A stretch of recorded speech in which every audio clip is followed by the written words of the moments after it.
ओम शांति शांति शांति। अध्यात्म से व्यक्तित्व विकास शिविर में पधारे हुए सभी शिविरार्थी महानुभावों, इस समय मनुस्मृति की कक्षा है। गृहस्थ धर्म विषय पर हम विचार करेंगे। आधा घंटे से सोच रहा था कि संभवतः ये अंतिम कक्षा है मनुस्मृति के गृहस्थ प्रसंग पर, और इस आधा घंटे में गृहस्थ पर क्या बोला जाए, वो एक बड़ी दुविधा होती है कि जब आपके पास समय कम हो और विषय बहुत ज्यादा हो, ऐसे में विषयों का चुनाव कर पाना और विषयों का प्रस्तुतिकरण कर पाना बड़ा कठिन हो जाता है। फिर भी हम कुछ विषयों पर और चर्चा करेंगे। कल हमारी किस विषय पर चर्चा चल रही थी कि गृहस्थ में योग्य व्यक्ति जाने, और विवाहों की समस्याओं पर हम चर्चा कर रहे थे। पेरेंटिंग पर भी हम चर्चा कर रहे थे कि किन के विवाह होने चाहिए और किन के विवाह नहीं होने चाहिए। महर्षि मनु जी ने 8 प्रकार के विवाह लिखे: आर्ष विवाह, देव विवाह, प्रजापत्य विवाह, ब्राह्मण विवाह।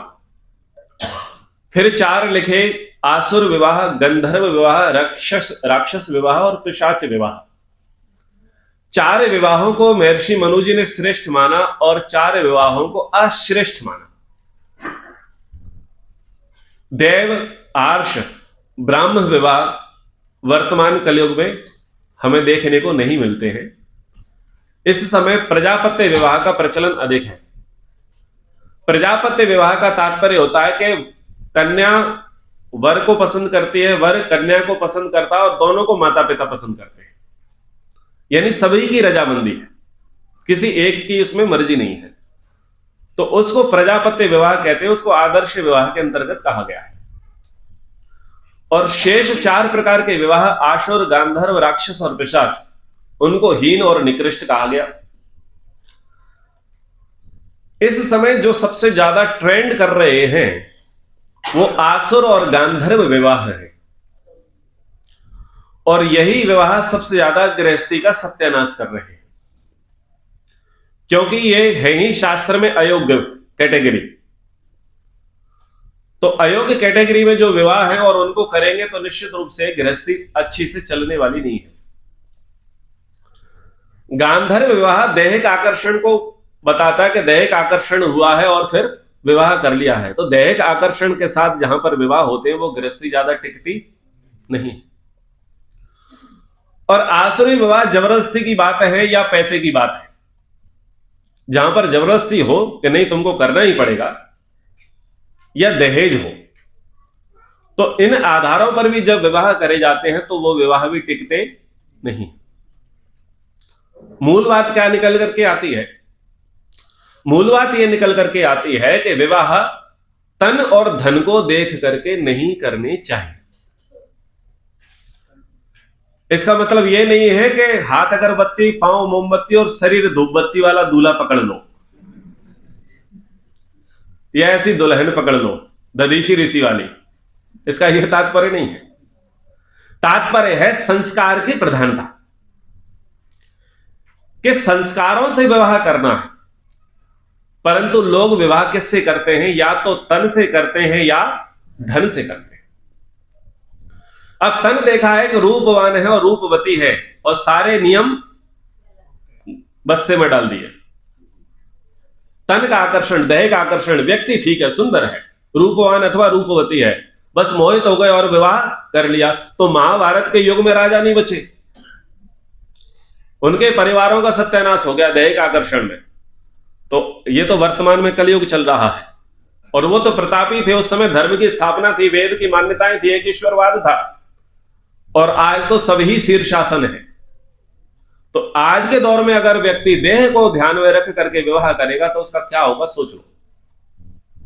और दूसरा है धन को प्राथमिकता देकर के विवाह करना, जो बुरी तरीके से रोग समाज में व्याप्त हो गया है। लड़का काला हुआ तो क्या हुआ, पटवारी है, और लड़की मोटी है तो क्या हुआ, इकलौती है। समझ रहे? मतलब शरीर का स्तर नहीं देखा जा रहा, वो कुरूप है या सुरूप है, वो पढ़ा लिखा है या नहीं पढ़ा लिखा है, वो वैशनी है या दुर्वैशनी है, क्या है कुछ पता नहीं है। मतलब इन चीजों को नहीं देखते। बीड़ी, पुड़िया, तंबाकू, सिगरेट, शराब, ऐसा कोई व्यसन है या नहीं, उनको साइड। मोटा है, छोटा है, आयु में 20 साल बड़ा है, उन सब विषयों को साइड। लेकिन किसको प्रायोरिटी दी जाती है? धन को प्रायोरिटी दी जाती है।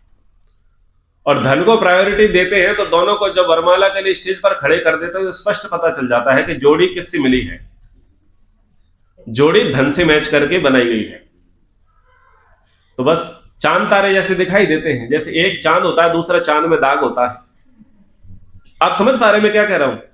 बेमेल, कुछ हिसाब किताब ही नहीं बन रहा है, कुछ गुण ही नहीं मिल रहे, कुछ शकल सूरत ही नहीं मिलती, कुछ आचार विचार व्यवहार ही नहीं मिल रहे हैं। बस ऐसे तैसे अद्धा के जोर में खड़े हैं। वही 12 बजे तक खड़े करा है अद्धा, और अद्धा चाहिए तब जाकर के फेरे पूरे होंगे,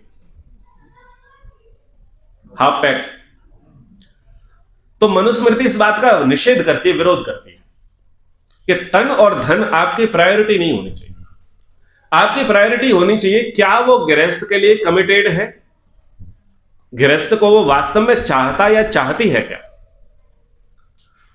अगर वो वास्तव में कुछ श्रेष्ठ प्रतिनिधित्व बनाना चाहती है, श्रेष्ठ संतति का निर्माण करना चाहती है, श्रेष्ठ समाज का निर्माण करना चाहती है, तो ही उस व्यक्ति को गृहस्थ में प्रवेश दिया जाए। लेकिन माता पिता क्या करते हैं? अपना बोझ खत्म करते हैं। माता पिता के लिए बेटा भी बोझ है और बेटी भी बोझ है, और इस बोझ को वो दूसरे पर लाद देते हैं। यह हमारी परंपरा नहीं है। स्वामी दयानंद सरस्वती जी विवाह के संबंध में कहते हैं कि यदि गुण कर्म स्वभाव युक्त साथी ना मिले तो आजीवन कुंवारे रहो, लेकिन किसी मूर्ख के साथ जाकर के मत बंधो। अगर आपके गुण जैसे हैं, कर्म जैसे, स्वभाव जैसे, आपकी योग्यता जैसी है, योग्यता के अनुसार अगर आपको साथी नहीं मिलता, वर को वधू या वधू को वर नहीं मिलती, तो कुंवारे रहना ज्यादा ठीक है। पर अयोग्य व्यक्ति के साथ बंध गए तो आप अयोग्यों को तैयार करोगे। संतति कैसी पैदा होगी? अयोग्य पैदा होगी। और समाज में किस चीज का बोलबाला बढ़ेगा? अयोग्यता का बोलबाला बढ़ेगा। आपने कहा कि बस बेटे का विवाह हो जाए, बेटी का विवाह हो जाए तो हम गंगा जी नहा लें, पितृ ऋण से ऋण हो जाएंगे। जनेऊ कंधे पर डला है, जनेऊ के 3 धागे हैं, 3 धागों में एक धागा कहता है कि साहब पितृ ऋण से ऋण होना है। तो पितृ ऋण से ऋण तो तभी होंगे जब बेटा या बेटी हमारा विवाह करेंगे, और अगर ये विवाह नहीं करेंगे तो हम तो कर्जे में ही रहेंगे।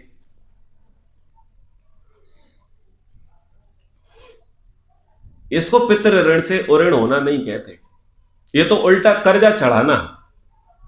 यदि आपके पास कॉपी पेन है तो लिख लो एक बार। गृहस्थ का नियम है, पितृ ऋण से ऋण होने का नियम है, अपने माता पिता से स्वयं को श्रेष्ठ बनाना। पहली बात, अपने माता पिता से स्वयं को श्रेष्ठ बनाना, और अपने से श्रेष्ठ प्रतिनिधि समाज को देकर के जाना। यह है पितृ ऋण से ऋण होने का तरीका। यह है हमारी सनातन परंपरा। हमारे माता पिता के अंदर जितनी धार्मिकता है, जितनी सज्जनता है, जितनी सहनशीलता है, जितने सत्कार हैं, जितने संस्कार हैं, उनसे ज्यादा वो संस्कार हमारे भीतर होने चाहिए। उससे ज्यादा धार्मिकता हमारे भीतर होनी चाहिए। माता पिता से ज्यादा सज्जनता हमारे भीतर होना चाहिए। और जब हम विवाह करते हैं और विवाह करके संतान उत्पत्ति करते हैं तो हमारी संतान हमसे श्रेष्ठ होनी चाहिए। यानी हम समाज को श्रेष्ठ प्रतिनिधि देकर के जाएं तो हमारा गृहस्थ सफल है। यदि अश्रेष्ठ प्रतिनिधि समाज को देकर के जाते हैं तो हमारा गृहस्थ विफल है। क्योंकि विवाह ही तन और धन को देख करके करे जा रहे थे तो अधूरा विकास समाज में चल रहा है कि पिताजी 10 बीघा के मालिक थे तो आज हम 20 बीघा के मालिक हो गए हैं, और हमारा बेटा इतना कमाए कि वो 50 बीघा का मालिक बन जाए। यानी फोकस क्या है? केवल और केवल संपत्ति है। हमारे पास एक पेट्रोल पंप था, बेटे ने 2 पेट्रोल पंप बना लिए हैं और पोते ने 3 बना लिए। हमारे पास एक कारखाना था, एक फैक्ट्री थी, बेटे ने 2 कर ली हैं और पोते ने 3 कर ली। यानी जो दृष्टिकोण है समाज में हमारा, वो धन को लेकर के है कि दादाजी के पास कितना धन था, दादाजी के बाद पिताजी के पास कितना धन आया और पिताजी के बाद बेटाजी के पास कितना धन आया। यानी धन की जो तरक्की है, धन की जो बरकत है, धन की उन्नति है, उसी को सबसे बड़ी उन्नति समाज में लोग मानते हैं, जो कि महामूर्खता है। बात यह है कि दादाजी के अंदर जितनी सज्जनता थी, वो सज्जनता तुम्हारे नाती पोते में है क्या? दादाजी पिताजी के भीतर जितना धर्म था, न्याय था, परोपकार था, सहनशीलता, सज्जनता थी, संवेदनशीलता थी, उतनी क्या हमारे भीतर है? क्या हमारे बाद हमारे बच्चों के भीतर वो संवेदनशीलता, वो सज्जनता है क्या? अगर वो नहीं है तो फिर विचार करना पड़ेगा कि हमने गृहस्थ में आकर के किया क्या। तो मनुस्मृति ये कहती है कि बच्चों का निर्माण इस प्रकार से करना, और गृहस्थ इसीलिए है कि हम समाज में उत्तरोत्तर प्रगति करते चले जाएं, वृद्धि करते चले जाएं, समाज को आहुति प्रदान करते चले जाएं। गृहस्थ भोग नहीं है, गृहस्थ उपयोग है। भोग का साधन गृहस्थ नहीं है, उपयोग का साधन है कि हम ऐसी चीजें क्रिएट करें, ऐसी चीजें निर्माण करें जो समाज के लिए सुखकारी हो, लाभकारी हो। आप संध्या में अथ ईश्वर प्रार्थना पूर्वक मार्जन मंत्र पढ़ते हैं और वहां पर एक वचन आता है, ओम जना पुनातु नाभ्याम, जना पुनातु नाभ्याम। तो हमारी नाभि ऐसी जनक होवे, ऐसी उत्पादक होवे जो पवित्रता वाली होवे। इसी से जोड़ रहा हूं गृहस्थ प्रसंग से और ईश्वरीय व्यवस्था से। वहां पर हम प्रार्थना करते हैं कि जगत उत्पादक परमात्मा हमारे नाभि में पवित्रता दीजिए, ये अर्थ है उसका। ध्यान दीजिएगा, जनाह पुनातु नाभ्याम, हे जगत उत्पादक पिता परमेश्वर, मेरी नाभि में क्या दीजिए? पवित्रता दीजिए। तात्पर्य क्या है? नाभि क्या है? हमारा केंद्र है, और इस नाभि से तो हम जुड़े होते हैं। जब निर्माण होता है बच्चे का, तो उसका पालन पोषण किससे होता है? नाभि से। और जब वो शरीर से बाहर निकल करके आता है तो उसे अलग नाभि से ही किया जाता है। तो नाभि हमारा मुख्य केंद्र है, वो हमारी उत्पत्ति का हेतु है, उत्पत्ति का कारण है। लेकिन जो उत्पन्न हो रहा है या जिसको उत्पन्न किया जा रहा है, वो कैसा हो? पवित्र हो। मतलब हम गृहस्थ में आए हैं, ऐसे प्रोडक्ट तैयार करें जो पवित्र हो, चाहे वो वस्तु हो या व्यक्ति। सब चीजों का निर्माण करने वाला कौन है? गृहस्थी है ना। जो कुछ भी इंफ्रास्ट्रक्चर बनेगा उसको कौन बनाएगा? ब्रह्मचारी बनाएगा, वानप्रस्थी, सन्यासी, इनका काम नहीं है। सारा डेवलपमेंट का काम किसका है? गृहस्थी का काम है। सुई से लेकर के बड़े से बड़े औजार बनाने का, छोटी छोटी गाड़ी से लेकर के बड़े बड़े विमान बनाने का, एक सामान्य कुनवे से लेकर के बड़े बड़े राज्य का विस्तार करने की जिम्मेदारी किसकी है? गृहस्थी की है। तो जना पुनातु नाभ्याम, उसका प्रोडक्ट कैसा हो? पवित्रता वाला हो। यानी हम पवित्र विचारधारा से चीजों को उत्पन्न करें। आप कुछ भी नौकरी धंधा व्यापार करो, पहले पवित्र भावना से करो।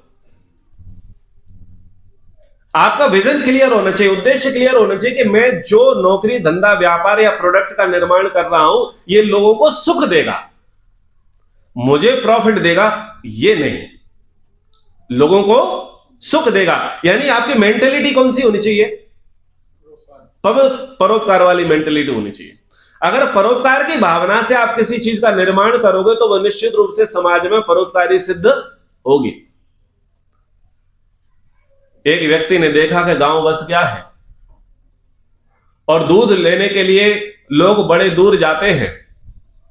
मैं दूध डेयरी खोल लेता हूं तो मेरे वारे न्यारे हो जाएंगे, मैं खूब पैसा कमाऊंगा और कोठियां बनाऊंगा। दूसरे व्यक्ति ने कहा कि मेरे गांव वाले हैं, अभी पशुधन आया नहीं है, दूध के लिए बेचारे मारे मारे फिरते होंगे, बच्चे दूध पिएंगे, बच्चों को दूध मिलेगा नहीं, तो मैं ऐसा करता हूं, पुरुषार्थ करता हूं और अपने गांव में दूध डेयरी खोलता हूं ताकि मेरे गांव वाले लोगों को दूध के लिए भटकना ना पड़े, उनका भी काम चल जाए और मुझे भी 2 पैसे मिल जाए। दोनों की भावनाओं में अंतर है। एक की भावना सेवा की और दूसरे की भावना लूटने की है। तो जना पुनातु नाभ्याम, हम पवित्र विचार से प्रोडक्ट का निर्माण करने वाले हो। हमारी खेती, हमारे व्यापार, हमारे सारे धंधे और हमारी संतान, ये सब पवित्र विचारधारा से उत्पन्न होने वाली हो। बिना पवित्र विचारधारा के हम उत्पन्न करेंगे तो हम जगत पर बोझ हैं और निश्चित रूप से नरक में जाएंगे। अब क्या करते हैं कि बेटा हमने पढ़ा दिया है और सीए बना दिया है, बेटी भी पढ़ा दी है, उसको भी एमबीए करा दिया है, बेटा मास्टर बन गया है या डॉक्टर बन गया है या पटवारी बन गया है, तो अब बेटे की नीलामी होती है चौराहे पर। खाचरौद वाले आए थे, 20 लाख भूल गए।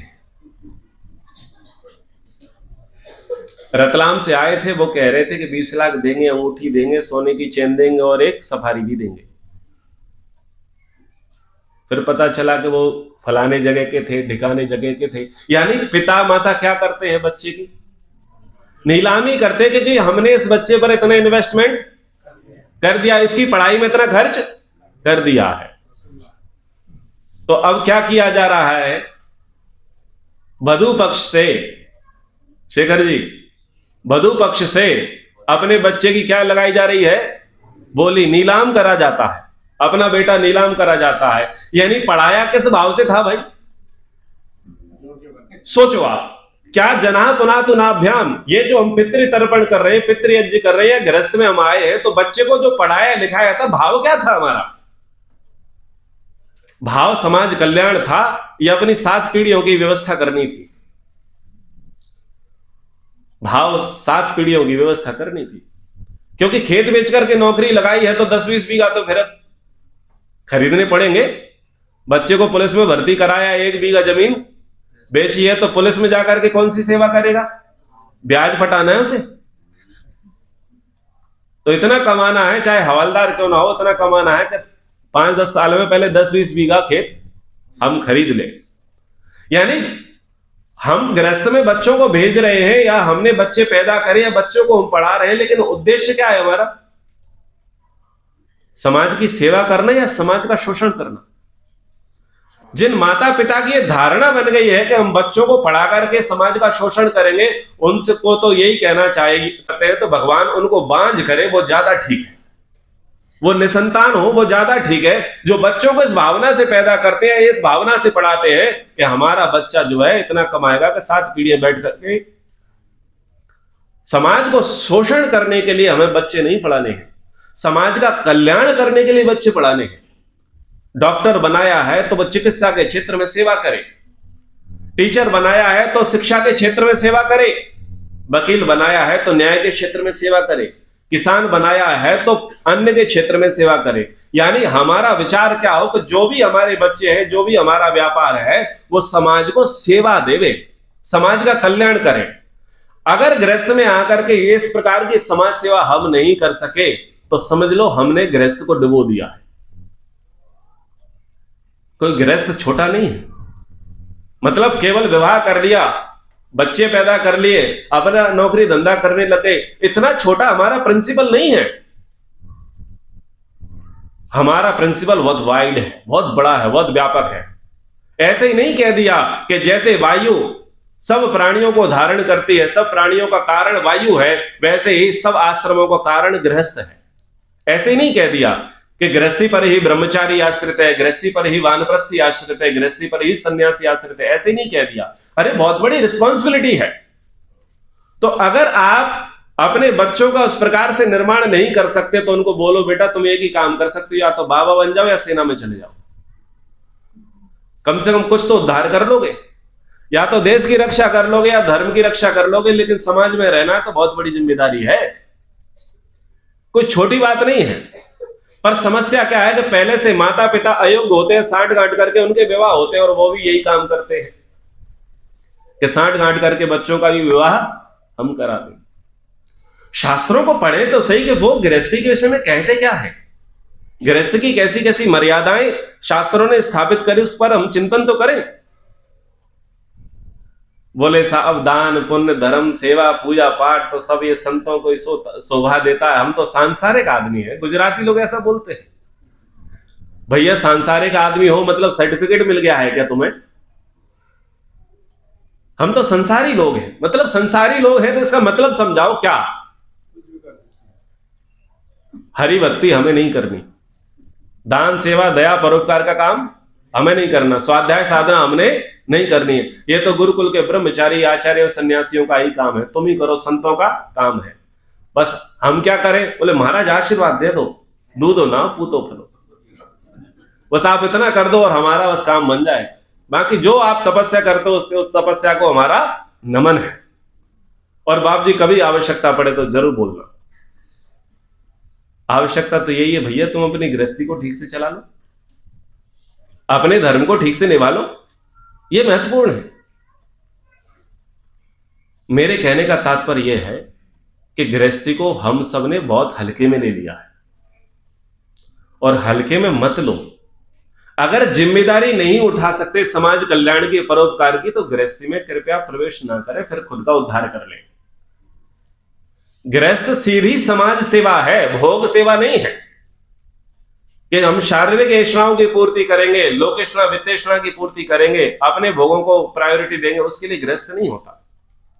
गृहस्थ समाज कल्याण के लिए होता है, इसीलिए होता है, आधार है। गृहस्थ बिगड़ गया तो ब्रह्मचारी बिगड़ेंगे, गृहस्थ बिगड़ा तो वानप्रस्थी बिगड़ेंगे, गृहस्थ बिगड़ा तो सन्यासी बिगड़ेंगे। अगर कोई बाबा बिगड़ा है उसके पीछे कारण गृहस्थी है।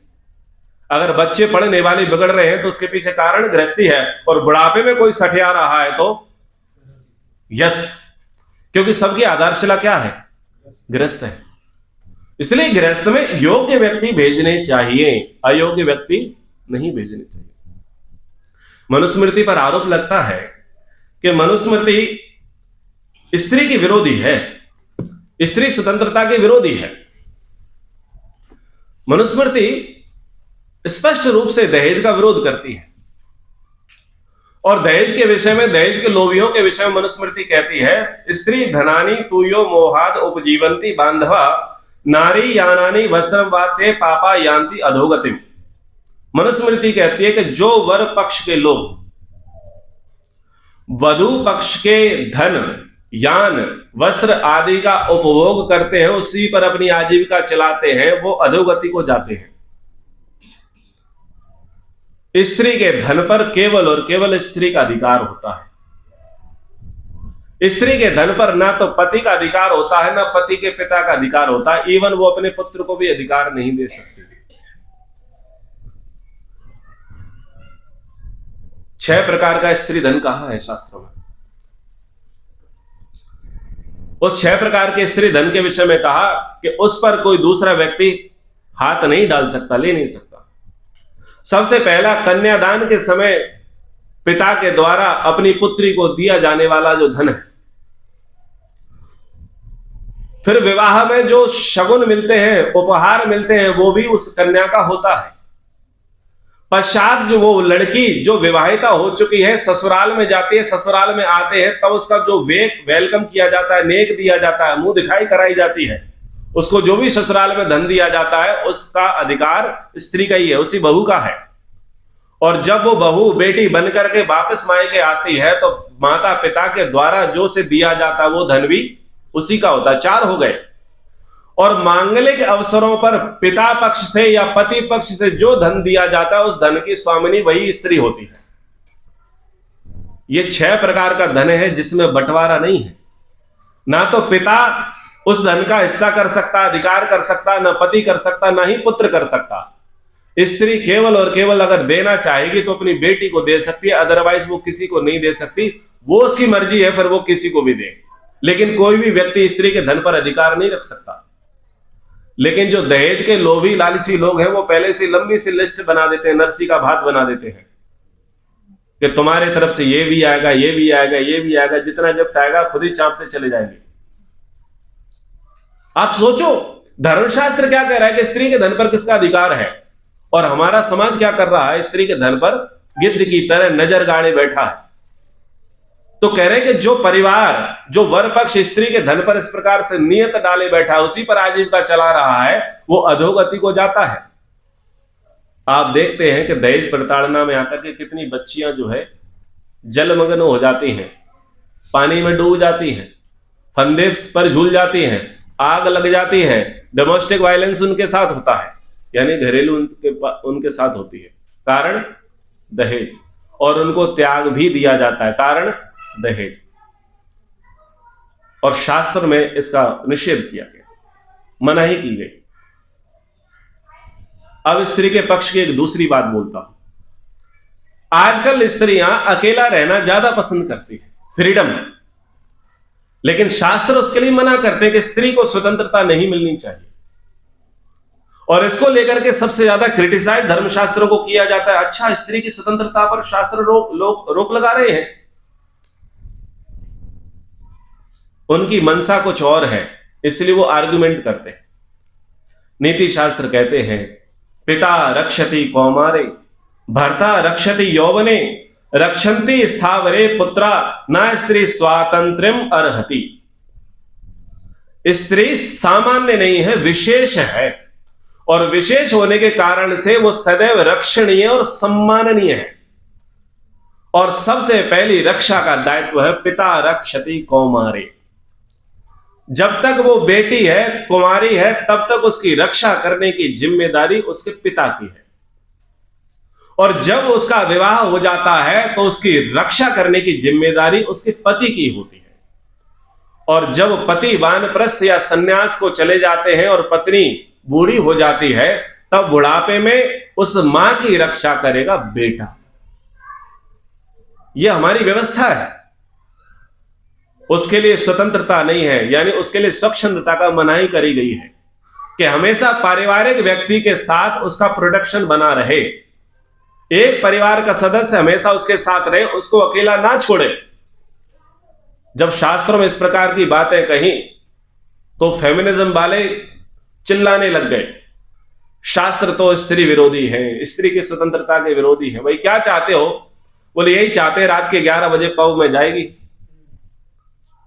जो पहनेगी मर्जी पड़ेगी वो पहनेगी, और 3 बजे 4 बजे लौट करके आएगी, चाहे वो एक पैर पर आए या 2 पर या 2 कंधों पर आए। फेमिनिज्म वाले, स्त्री के पक्ष वाले, महिला आयोग वाले इस प्रकार की दलीलें देते हैं। जहां पर आप स्त्री को स्वतंत्र छोड़ दोगे, बेटा तुम अपनी सुविधा से जाओ और आओ, उसको बिगड़ने में या उसको बिगाड़ने में देर नहीं लगेगी, क्योंकि वो सामान्य नहीं है, विशेष है। एक तरफ सब्जी है, दूसरी तरफ सोना है। सब्जी की सुरक्षा करनी है या सोने की सुरक्षा करनी है? सोने की सुरक्षा करनी। क्यों? सोने का आकर्षण है। लड़कियां, स्त्रियां सब्जियां नहीं है, सोना है, आभूषण है, गहना है, अस्मिता है, लज्जा है। उसको अकेला नहीं छोड़ा जा सकता, क्योंकि उस पर आक्रमण सदा से होते आए हैं, हो रहे हैं और होंगे। इसलिए उसकी सुरक्षा की जिम्मेदारी पुरुष की है। अगर पुरुषों के द्वारा स्त्रियों का संरक्षण नहीं किया गया तो पुरुष के पुरुषत्व को धिक्कार है, वो हिंजड़े हैं जो स्त्रियों का सम्मान नहीं कर सकते, स्त्रियों की रक्षा नहीं कर सकते। वो समाज कभी उन्नति नहीं कर सकता जो स्त्रियों का सम्मान नहीं कर सकता, स्त्रियों की रक्षा नहीं कर सकते। इसलिए नीति शास्त्रों ने कहा, यत्र नारेस्तु पूज्यन्ते रमन्ते तत्र देवता। जहां पर स्त्रियों की रक्षा होती है, स्त्रियों को सम्मान होता है, उनकी पूजा होती है, वहां पर देवताओं का निवास होता है। आज का दौर बड़ा विचित्र है। माता पिता वे सबसे ज्यादा विचित्र है, जो बच्चों के आर्गुमेंट्स के आगे सरेंडर कर देते हैं। सरेंडर नहीं करना चाहिए। अगर उनको समझ में नहीं आ रहा है, तो उनको समझाने का प्रयास करना चाहिए। एकाकी जीवन ठीक नहीं है। क्या आज के दौर में 6 साल की बच्ची सुरक्षित है अकेली? हम सोच करके देखें। 6 साल की छोड़ो, 60 साल की महिला सुरक्षित नहीं है। तो मनु ने कुछ गलत बातें नहीं लिख दी हैं। पिता रक्षति कौमारे। बच्चे जब छोटे हैं, जब तक विवाह नहीं हुआ तो पिता उसकी रक्षा करे, और बाद में गुरु, क्योंकि वो कहां पढ़ेंगे? गुरुकुल में पढ़ेंगे। तो दो पिता हैं, एक घर में जिसने जन्म दिया है वो पिता, और दूसरा वो जिसने जनेऊ पहनाया है वो, उस विद्या प्रदाता पिता। वहां पर पिता कौन है? स्त्री या पुरुष? स्त्री। वैदिक गुरुकुलीय व्यवस्था, वैदिक शिक्षा व्यवस्था क्या कहती है? स्त्रियों को कौन पढ़ाएगा? स्त्रियां। पुरुषों को? तो वहां पर पिता कौन है? स्त्री। तो घर में माता पिता बच्चों की सुरक्षा व्यवस्था करेंगे, और गुरुकुल में जब चले जाएंगे तो वहां की जो आचार्य हैं, जो गुरु माताएं हैं, वो उन बच्चियों की, उन तरुणियों की, उन किशोरियों की, उन युवतियों की रक्षा करेंगे। और किस प्रकार से? सब प्रकार से उनका खुद का चाल चलन सुधारने का प्रयास करेंगे। वो भीतर से भी कोई कुचेष्टा ना करे और बाहर से भी कोई उनके प्रति कुचेष्टा ना कर सके। तो पहली जिम्मेदारी किसकी? पिता की। और जब विवाह हो जाता है तो पति का धर्म है कि वो पत्नी का सब प्रकार से संरक्षण करे। शास्त्र मना करते हैं, महर्षि मनु मना करते हैं कि पत्नी को अकेला छोड़कर के लंबे समय के लिए, आजीविका के लिए नहीं जाना चाहिए। 1 महीने के लिए, 2 महीने के लिए, 3 महीने के लिए, 4 महीने के लिए ऐसे छोड़ के नहीं जाना चाहिए। मना करते हैं साक्षात। देश चोरी परदेश भीख बराबर। नीति शास्त्री कहते हैं अपने देश में आजीविका करना सबसे उत्तम। सुखी कौन है? जो स्वदेश में आजीविका पाता है वो सुखी है। और दुखी कौन है? बोले जिसको परदेश में जाकर के आजीविका करनी पड़ती है वो दुखी व्यक्ति है। बोले राजा कौन विफल है? राजा वो विफल है जिसकी प्रजा स्थानांतरण करती है, पलायन करती है, यानी जिले में नौकरी नहीं मिल रही, दूसरे जिले में जाना पड़ रहा है। एक राज्य में आजीविका नहीं चल रही है, दूसरे राज्य में जाना पड़ रहा है। एक देश में आजीविका नहीं चल रही है, दूसरे देश में जाना पड़ रहा है। बोले वो राजा मरा हुआ है जो अपने जिले में, अपने प्रदेश में, अपने देश में अपने लोगों को आजीविका नहीं दे सकता। वो राजा मरा हुआ। क्यों? अगर पति बाहर चला जाए, पिता बाहर चला जाए, तो बेटी की और पत्नी की रक्षा कौन करे? क्या आक्रमण नहीं होंगे? क्या उपद्रव नहीं होंगे? और वो स्वभाव भी बड़ा चंचल है। अगर बाहर से कोई व्यक्ति आक्रमण ना करे तो भीतर से भी ये तैयार होते हैं। स्वभाव ऐसा है, प्रकृति ऐसी है। तो दोनों प्रकार से संरक्षण की आवश्यकता है। ना तो स्वातंत्र्य महर्षि, ऐसा स्वच्छंदता की आवश्यकता नहीं है। हम क्या कर रहे हैं? मॉडर्न एजुकेशन को प्राप्त करके हायर क्लास के लोग ज्यादातर बच्चों को टोटल फ्री छोड़ देते हैं। बेटा जब चाहो तुम गाजियाबाद से गुड़गांव तक की शेयर करो, ओला उबर में अकेले रात के 2 बजे आओ जाओ। सोचो ना क्या होता है। बच्चे जवान हैं, 20, 25, 45 साल की बच्चियां हैं, स्त्रियां हैं, और अकेले अगर वो ट्रेवलिंग करेंगे, यातायात करेंगे, तो क्या वो सुरक्षित रहेंगी? सुरक्षित नहीं रह सकती। यानी एक तो गलती खुद से भी हो सकती है और दूसरा तो तैयार, क्योंकि सब्जी नहीं है, सोना है। लेकिन इस बात पर क्रिटिसाइज कर दिया महर्षि मनु को। बोले स्त्री की स्वतंत्रता का तो हनन कर रहे हैं। भाई ये स्त्री की स्वतंत्रता का हनन नहीं है, उसके कारण तो हमने देशों के नक्शे बदल दिए। हमने देशों के नक्शे बदल दिए, वो हमारा इतिहास रहा है। हाथ पकड़ा तो हाथ काट दिया, नजर उठाई तो गला काट दिया, और उठा करके ले गया तो लंका में आग लगा दी है। अब उस देश के वासी हैं जहां पर स्त्री का इतना सम्मान रहा है, जहां पर बेटा जा तो रहा था संन्यास के लिए, लेकिन पता चला एक क्षत्रिय ने अपनी मां पर कुदृष्टि डाल दिए तो वो लड़का परशुराम बन जाता है। अपनी मां के अस्तित्व का, सतित्व का प्रतिशोध लेने के लिए वो लड़का परशुराम बन जाता है। जा रहा था सन्यासी बनने के लिए, लेकिन हाथ में फरसा हाथ उठा ले लेता है। तो ऐसा गौरव हमारा रहा है, अतीत वैभवशाली गौरव हमारा रहा है, शास्त्रीय परंपराएं हमारे यहां रही हैं। स्त्री ने कहा भरी सभा में मेरा अपमान हुआ है। बाल तभी बंधेंगे जब दुशासन की छाती से खून निकलेगा और मेरे बालों में शैंपू होगा। ऐसे संधि नहीं हो जाएगी। तो स्त्री के सम्मान के लिए महाभारत हो गए इस देश में। स्त्री के सम्मान के लिए लंका में आग लग गई है सर। हमारे शास्त्र पदे पदे स्त्री की रक्षा, स्त्री की सुरक्षा, स्त्री के सम्मान की बात करता है। लेकिन कहीं ना कहीं हम भूले बैठे हैं और हम ही खुला आमंत्रण देते हैं।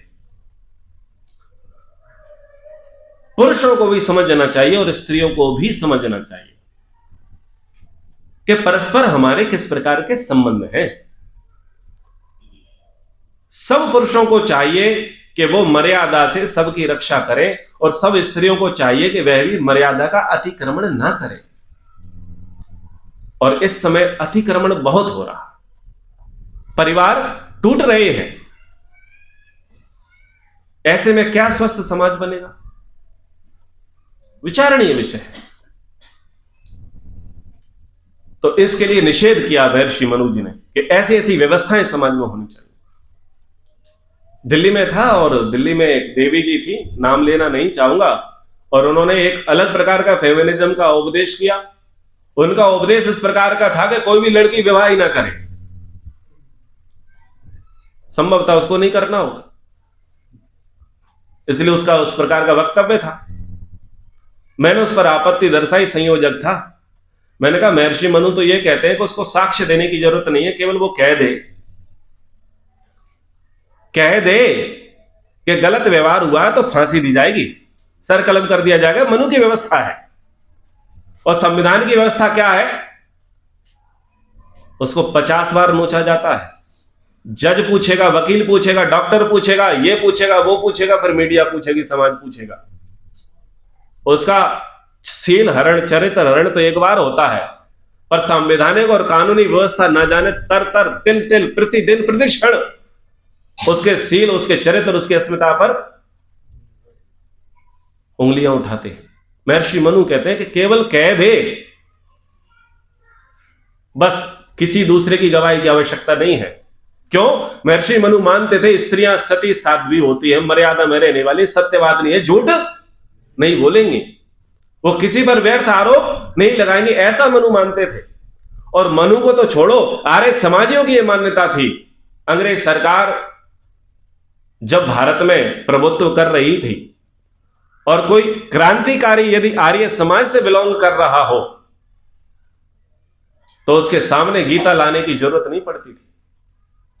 मैं गीता पर हाथ धर के कसम खाता हूं कि जो कहूंगा सत्य के सिवा, ऐसा स्टेटमेंट आर्य समाजी को देने की आवश्यकता नहीं पड़ती थी। जज बोलता था ये आर्य समाजी है, जज बोलता था ये आर्य समाजी है, सत्य ही बोलेगा, असत्य नहीं बोलेगा। ये तो अब की बात है, 150 वर्ष पहले की, 100 वर्ष पहले की बात है। ऐसा वैभव सनातन संस्कृति का रहा है। तो उस दौर में कितना उत्तम वैभव हमारा रहा होगा, विचारणीय। तो इस प्रकार से हमें चीजों को समझना है। मैं कहता हूं आप सबसे, जहां पर भी मैं विवाह संस्कारों में जाता हूं तो मैं प्रयास करता हूं, गिफ्ट मनुस्मृति देता हूं कि यदि सही तरीके से समाज में रहना है तो धर्मशास्त्र उसको दो। किसी की वैवाहिक वर्षगांठ है तो मनुस्मृति गिफ्ट करते हैं, जन्म दिवस है तो मनुस्मृति गिफ्ट करते हैं। संविधान है, आवर कॉन्स्टिट्यूशन। अरे इसमें सब विद्याएं हैं। धर्म कैसे होगा, संसार कैसे चलेगा, राज्य कैसे चलेगा, समाज कैसे चलेगा, गांव के सरपंच से लेकर के राष्ट्रपति तक की सारी व्यवस्थाएं इसमें दी है। चुनाव कैसे होगा, सारी व्यवस्थाएं इसमें है। महर्षि मनु कहते हैं कि वोट विद्वान का होगा, मूर्ख का नहीं। महर्षि मनु कहते हैं कि एक विद्वान का वोट 1 लाख मूर्खों की गवाही पर भारी। 1 लाख लोगों का मत एक तरफ जो मूर्ख है, जो शास्त्र विरुद्ध है, और एक विद्वान का वचन एक तरफ, भारी विद्वान का वचन होगा। यानी कितनी बढ़िया व्यवस्था दे दी कि नालायक लोगों को वोट देने का अधिकार, जो योग्य पढ़े लिखे सुशिक्षित हो, जिन्होंने कुछ जीएसटी भरते हो, जो कुछ इनकम टैक्स, जो समाज में कुछ बढ़िया काम करते हो, अगर ऐसे पढ़े लिखे समझदार लोगों को वोट देने का अधिकार मिले तो बोलो काम कितना बढ़िया हो जाए। तो मनुस्मृति सारी व्यवस्थाएं दी हैं कि बुढ़ापा हमारा कैसे बीते, संतान की उत्पत्ति कैसे करी जाए, उसका नामकरण कैसे किया जाए, उसका अन्नप्राशन कैसे किया जाए, उसका जनेऊ संस्कार कैसे किया जाए, उसका विवाह कैसे करें, उसकी अंत्येष्टि कैसे करें, सारे घर के संस्कार कैसे हो। अच्छा, घर की वस्तुओं को कैसे साफ करेंगे, कपड़े कैसे धोएंगे, वस्त्र कैसे धोएंगे, घर की साफ सफाई कैसे करेंगे, बालों में शैंपू कैसे लगेगा, बर्तन कैसे मांजे जाएंगे, चमड़े की चीजें कैसे साफ करी जाएंगी, घर का आंगन कैसे साफ होगा। सोचो विस्तार के साथ। और व्यापार करना है तो कैसे व्यापार करनी चाहिए, धन कमाना है तो कितना धन कमाना चाहिए, और राज्य करना है तो कैसे राज्य करोगे? सेनापति कैसे बनेगा? सभाध्यक्ष कैसा होगा? न्यायाधीश कैसा होगा? राजा क्यों चाहिए और राजा कैसा होना चाहिए? कैसा नियम है? शत्रु को पक्ष के साथ कैसा व्यवहार करना चाहिए और विपक्ष के साथ कैसा व्यवहार करना चाहिए? अब ये उपसंहार चल रहा है कक्षा का, इसलिए सारी बातें आपको बता रहा हूं। व्यक्ति ने आरोप लगाया कि भगवान श्री रामचंद्र जी ने बाली को गलत तरीके से मारा, कैसे मर्यादा पुरुषोत्तम थे।